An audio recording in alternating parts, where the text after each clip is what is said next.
Hello, I am back with another video, a Sun-Moon combination. This is the third video in my series, and today the moon just entered Gemini this morning, and so I'm going to be talking what a person looks like when they have a Sagittarius Sun and a Gemini Moon, because over the next couple days, any baby that is born will be having a Sagittarius Sun, Gemini Moon, and whatever lucky bastards are born tomorrow will be born during a full moon. My name is Laurée. I am founder and CEO of Agape Academy. If you're new to this channel and new to this series, I am working my way through the entirety of all Sun Moon combinations, all 144, and this is video number 3. I'm started in Sagittarius season, and I'm going through just as we go through all 12 zodiac signs, and then as like the moon changes within those signs, I'm covering all Sun Moon combinations. So today we're talking about Sagittarius Sun with Gemini Moon, and this is an interesting pair because it is in opposition. And so again, I've mentioned in other videos, but if you haven't seen them, there is an importance in talking about the sun in combination with your moon, because in this case they can be polar opposites, right? And so you need to really take into account like how they work together. How do they play off of each other? Because if you watch a video talking about your Sagittarius Sun and then go watch a video talking about your Gemini Moon, there's going to be some inconsistencies there, but you have those placements and they are vastly different. So let's talk about what they look like together. So if you're Sagittarius Sun, then you're really fun, idealistic, optimistic, you like adventure, and you can be really impatient, and you like deep philosophical discussions, and you have a great sense of humor. Sagittarius are known for not being punctual, not being on time, and they're just highly individualistic. They like their freedom, they don't want to be tied down, and they don't want to be controlled. And most Sagittarius are very big picture kind of people, but as you'll see when you have a Gemini Moon, this is either not as much the case or just balanced out a little bit. So when you have a Gemini Moon, you have a really active mind, and it's not a very emotional moon sign placement. So your moon sign governs your emotions and your like subconscious, and this is a placement that values facts and information more so than feelings, and can kind of seem maybe all over the place sometimes, because they love stimulation, they're easily restless, and they, if I'm talking about you love learning, taking in information, processing it, analyzing it, and forming opinions. And like, so this really is a placement that just really likes learning and intelligence, and also is known to also have a good sense of humor. And so there are like a few things about having a sun and moon in opposition. They're not opposites in every way. They're not different in every way. Having a sun and moon in opposition is actually, I think, not as difficult as if you have a sun and moon that are square of each other, so 90 degrees. So because the opposition gives you a way to seek balance and to kind of balance out the positive negative aspects of both placements. And there are some similarities, right? So you have a Sagittarius Sun and a Gemini Moon. The Sagittarius is impatient, Gemini Moon is restless. So that means that's not completely different. Those two aren't mutually exclusive. So you're impatient, you're restless. Sagittarius loves adventure, Gemini Moon loves change. Like, they thrive on it because they're easily bored. And so you have a person who is easily bored, loves adventure.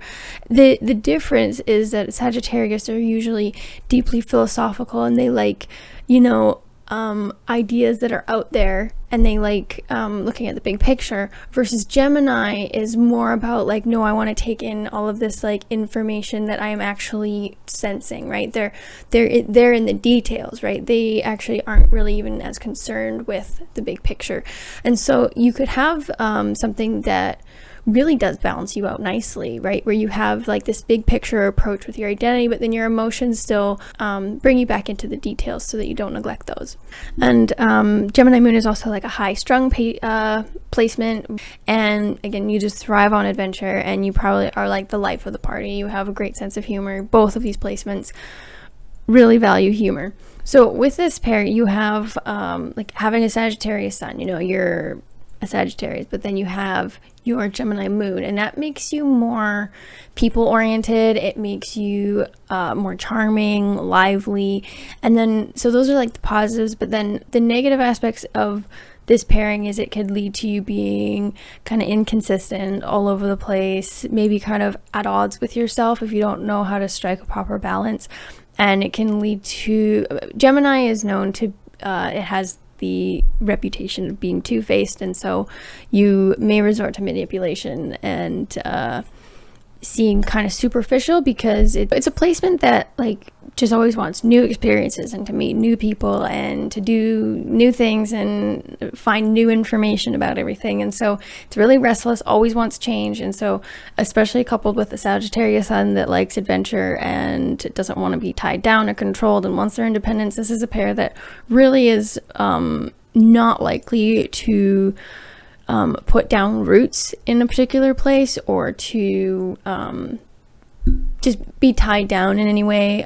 They don't really want to stay in one place for very long at a time, and they just always want to go on adventures. You know, your Sagittarius Sun, like I mentioned, you want to discover the meaning of life and find all of these like philosophies and have adventures, and your Gemini Moon wants to meet people and have these new experiences. So I'm all about like giving real world examples, because I think that yeah, I can say like having a sign that is philosophical and then another one that likes taking information, they're kind of broad and generic terms. So what does that look like, right? So your Sagittarius Sun, you probably want to like travel. Travel is a big one, right? And that most people can agree that that's like something that is there's a lot of change with that, and those are adventures and new experiences. So Sagittarius like to travel. So say you go on a vacation or you're going backpacking across Europe for a few months.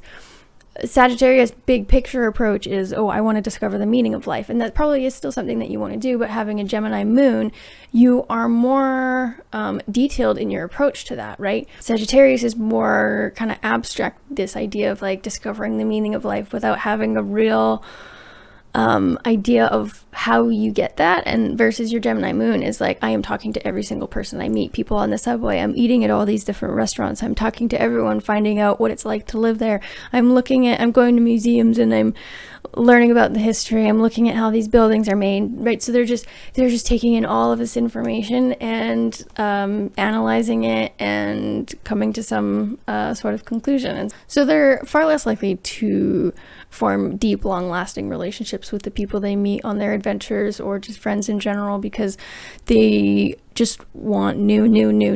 So they're far less likely to they may come across like superficial because they just want change, and they don't really like stability. It's not the thing that fulfills them. So that is everything I have planned for this video. Stay tuned for more. Next, I am going to be talking about the full moon in Gemini that we have coming up tomorrow.